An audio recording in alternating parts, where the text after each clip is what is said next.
गुरु गोरखनाथ भगवान शिव के अवतार माने जाते हैं और इसी कारण से वे नाथ संप्रदाय के सबसे प्रकांड योगी माने जाते हैं।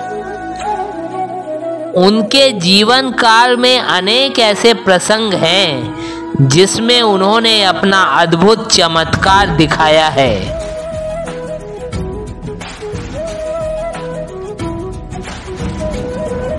ऐसे ही प्रसंगों में से एक है उनका देवराज इंद्र के साथ आमना सामना होना। दरअसल इस कथा की शुरुआत उस समय हुई जब गुरु गोरखनाथ अपने गुरु मत्स्येंद्र नाथ की आज्ञा से भगवान दत्तात्रेय का तप कर रहे थे। नाथ संप्रदाय के संस्थापक भगवान दत्तात्रेय ने गुरु मत्स्येंद्र नाथ की तपस्या से प्रसन्न होकर उन्हें तंत्र और योग का ज्ञान प्रदान किया था। फिर गुरु मत्स्येंद्र नाथ ने अपने उस ज्ञान के द्वारा नाथ संप्रदाय को आगे बढ़ाया और इसी कड़ी में उन्होंने सर्वप्रथम गुरु गोरखनाथ को अपना शिष्य बनाया था।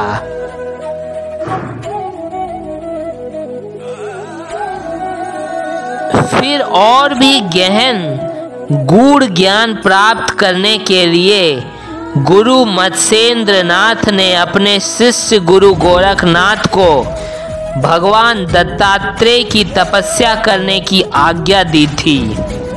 आज्ञा पाकर गुरु गोरखनाथ एक वन में तपस्या करने के लिए रवाना हो गए।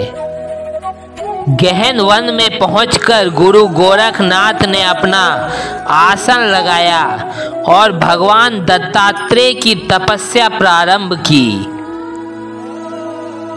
गुरु गोरखनाथ को कठिन तपस्या करते हुए कई दिन बीत गए। जैसा कि हमेशा से ही होता आया है, जब गुरु गोरखनाथ की तपस्या का समाचार देवराज इंद्र तक पहुंचा तो देवराज इंद्र को लगने लगा कि गुरु गोरखनाथ उनका स्वर्ग का सिंहासन प्राप्त करने के लिए ही तपस्या कर रहे हैं। देवराज इंद्र को अपना स्वर्ग का सिंहासन डोलता हुआ प्रतीत हुआ।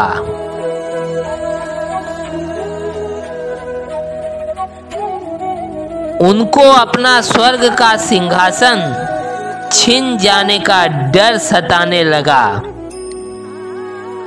जब देवराज इंद्र को कुछ समझ में नहीं आया कि क्या किया जाए जिससे गोरखनाथ जी की तपस्या भंग हो जाए, तब देवराज इंद्र सलाह के लिए गुरु बृहस्पति के पास गए। गुरु बृहस्पति ने देवराज इंद्र को समझाया कि गुरु गोरखनाथ उनके स्वर्ग के सिंहासन के लिए तपस्या नहीं कर रहे हैं,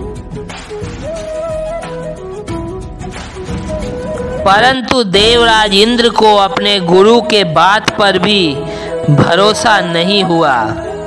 फिर क्या था, देवराज इंद्र ने सर्वप्रथम अग्निदेव को गुरु गोरखनाथ की तपस्या भंग करने के लिए भेजा। अग्निदेव ने वहां पहुंचकर जहां गोरखनाथ तपस्या कर रहे थे, प्रचंड ज्वाला और अग्नि से उस वन को जलाने लगे। जब गुरु गोरखनाथ ने पूरे वन को जलते हुए देखा तो उन्होंने अपने योग बल से तुरंत ही उस जगह पर वर्षा प्रारंभ करवा दी, जिससे कि अग्नि पूरी तरह से बुझ गई। जब अग्निदेव ने यह देखा तो वे तुरंत ही वहां से उल्टे पांव चले गए और देवराज इंद्र को अपनी विफलता का समाचार सुना दिया। अग्निदेव की विफलता का समाचार सुनकर देवराज इंद्र को भयंकर क्रोध आ गया और उन्होंने पवन देव और वरुण देव को गुरु गोरखनाथ की तपस्या को भंग करने के लिए भेज दिया। वहां उस वन में पहुंचकर वरुण देव एवं पवन देव ने प्रचंड मूसलाधार बारिश एवं तूफान की स्थिति उत्पन्न कर दी, जिसके आगे किसी भी साधारण इंसान का टिकना नामुमकिन था। परंतु इसका कोई असर गुरु गोरखनाथ को नहीं हुआ। गुरु गोरखनाथ ने अपने योग बल से उस मूसलाधार बारिश और हवा के तेज वेग को रोक दिया। असफल होकर पवन देव और वरुण देव भी ठीक अग्निदेव की तरह ही स्वर्ग वापस लौट गए एवं देवराज इंद्र को सारा वृत्तांत कह सुनाया।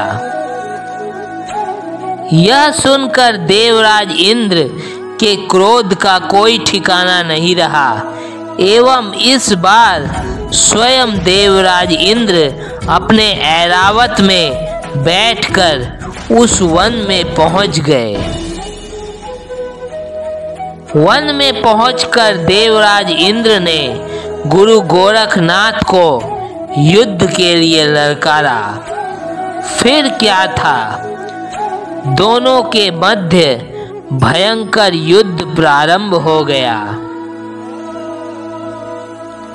देवराज इंद्र ने अपने वज्र का प्रहार किया, जिसे गुरु गोरखनाथ ने रोक दिया अपने योग बल के द्वारा।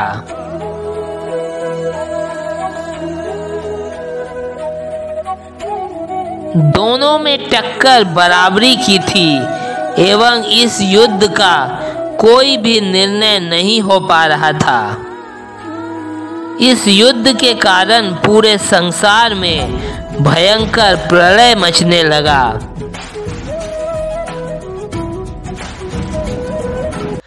जब पूरे प्रलय की स्थिति बन गई, तब वहां भगवान शिव स्वयं प्रकट हो गए एवं उन्होंने दोनों को रोका और देवराज इंद्र को समझाया कि गुरु गोरखनाथ ने यह तपस्या उनका स्वर्ग का सिंहासन प्राप्त करने के लिए नहीं किया। तब देवराज इंद्र ने गुरु गोरखनाथ से क्षमा मांगी एवं वापस स्वर्ग की ओर रवाना हो गया। भगवान शिव भी गुरु गोरखनाथ को अपना आशीर्वाद देकर अंतर्ध्यान हो गए।